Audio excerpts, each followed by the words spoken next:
हमारा आज का चैप्टर है is matter around us pure. इस चैप्टर में हम बेसिकली अपने आसपास मौजूद मैटर के बारे में पढ़ेंगे। मैटर यानी हमारे आसपास जो भी लिविंग या नॉन लिविंग थिंग है।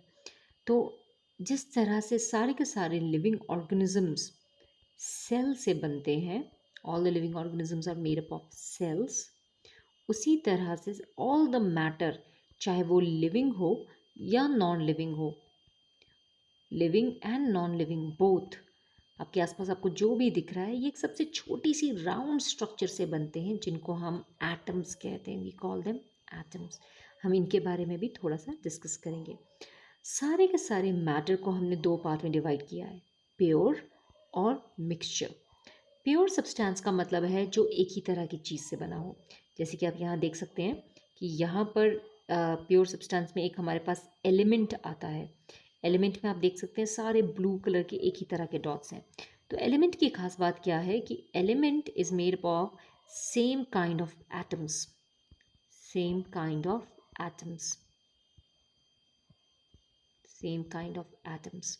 What are atoms? एटम बहुत ही छोटे राउंड स्ट्रक्चर्स होते हैं which make up all matter. दुनिया में जितनी भी लिविंग नॉन लिविंग थिंग है they are made up of atoms. अगर सारे एटम्स एक ही तरह के हों तो हम उसे एलिमेंट कहते हैं। राइट, आप देख सकते हैं सारे ब्लू डॉट एक ही तरह के हैं।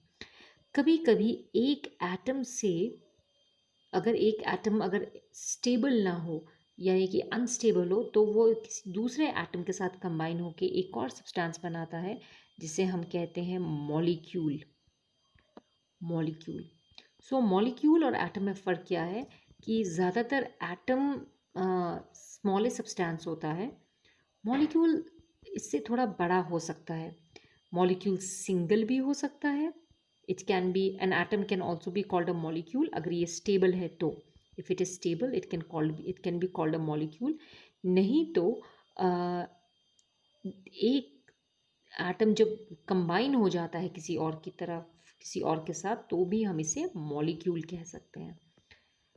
सो मॉलिक्यूल्स, अगर किसी भी चीज़ में किसी मैटर में एक ही तरह के मॉलिक्यूल प्रेजेंट हो तो हम उसे कंपाउंड कहते हैं। आप यहाँ देख सकते हैं कि जो मॉलिक्यूल होते हैं कभी कभी वो सेम एटम से भी बनते हैं और कभी कभी वो डिफरेंट एटम से भी बन सकते हैं। अगर डिफरेंट एटम का मॉलिक्यूल हो और किसी मैटर में सिर्फ वही मॉलिक्यूल प्रेजेंट हो तो हम उसे कंपाउंड कहते हैं। अगर एक ही एटम से या एक ही मॉलिक्यूल से कोई चीज़ बने तो हम उसे एलिमेंट कहेंगे। और अगर किसी मॉलिक्यूल से जिसके पास एक से ज़्यादा तरह का एटम हो उससे कोई मैटर बने तो हम उसे कंपाउंड कहते हैं। अब क्योंकि एलिमेंट और कंपाउंड में एक ही तरह की चीज़ होती है यानी कि एक ही तरह का मॉलिक्यूल है, चाहे वो सेम मॉलिक्यूल हो या डिफरेंट मॉलिक्यूल हो, तो हम उसे प्योर सब्सटेंस कहते हैं। मिक्सचर में यूजुअली आपके पास मिक्सचर में मिक्स होता है। जैसे कि आप देख सकते हैं कि राउंड एटम भी हैं और मॉलिक्यूल्स भी हैं। इसमें अलग अलग तरह के मॉलिक्यूल्स होते हैं और इनका रेशियो फिक्स नहीं होता है। इसको हम मिक्सचर कहते हैं। मिक्सचर को फर्दर डिवाइड किया गया है होमोजीनियस और हेट्रोजीनियस मिक्सचर। हेट्रोजीनियस मिक्सचर में अक्सर दो लेयर्स बन जाती है। जैसे आप तेल और पानी को जब मिक्स करते हैं तो तेल ऊपर तैरता है और पानी नीचे बैठ जाता है। इस तरह के मिक्सचर को हम हेट्रोजीनियस मिक्सचर कहते हैं। होमोजीनियस मिक्सचर इज लाइक, जैसे कि आप orange juice is a very good example of homogeneous mixture, जिसमें पानी और ऑरेंज जूस मिक्स हो जाता है और आप पानी और ऑरेंज जूस को सेपरेट नहीं कर सकते हैं। This is called a homogeneous mixture. तो अगर हम डिस्कस करें एटम को, which is the smallest thing that makes up everything, living non living, हर चीज़ को एटम बनाता है। अगर हम इसको डिस्कस करें तो एटम के सेंटर में ये जो आपको दिख रहा है in the centre, this thing is called the nucleus. इसको हम न्यूक्लियस कहते हैं। जिस तरह से सेल्स में न्यूक्लियस होता है उसी तरह से एटम के सेंटर में भी न्यूक्लियस होता है। न्यूक्लियस में दो तरह की चीज़ें होती हैं, एक प्रोटॉन और एक न्यूट्रॉन। प्रोटॉन सब एटॉमिक पार्टिकल है यानी एटम इन छोटे छोटे पार्टिकल से बनता है, सब एटॉमिक पार्टिकल। प्रोटॉन का चार्ज पॉजिटिव होता है और न्यूट्रॉन में कोई चार्ज नहीं होता है। और ये दोनों प्रोटॉन और न्यूट्रॉन हमारा न्यूक्लियस बनाते हैं इन द सेंटर। उसके अलावा एटम में इलेक्ट्रॉन्स होते हैं जिसके ऊपर नेगेटिव चार्ज होता है और वो अक्सर न्यूक्लियस के चारों तरफ राउंड स्ट्रक्चर में घूमते हैं। आप देख रहे हैं इस तरह से घूम सकते हैं, इस तरह से घूम सकते हैं या इस तरह से घूम सकते हैं।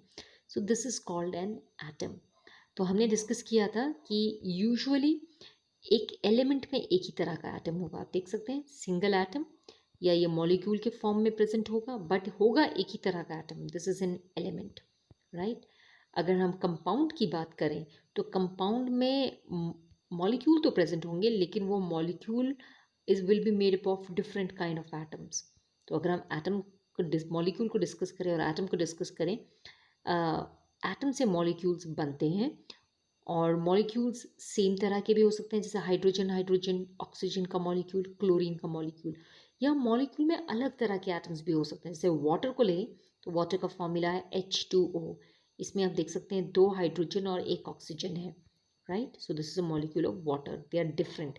हाइड्रोक्लोरिक एसिड, इसमें भी 1 हाइड्रोजन और 1 क्लोरीन है, डिफरेंट तरह के एटम्स हैं। सो this is a molecule which has different kind of atoms. आज के लिए इतना ही करते हैं। Have a nice day.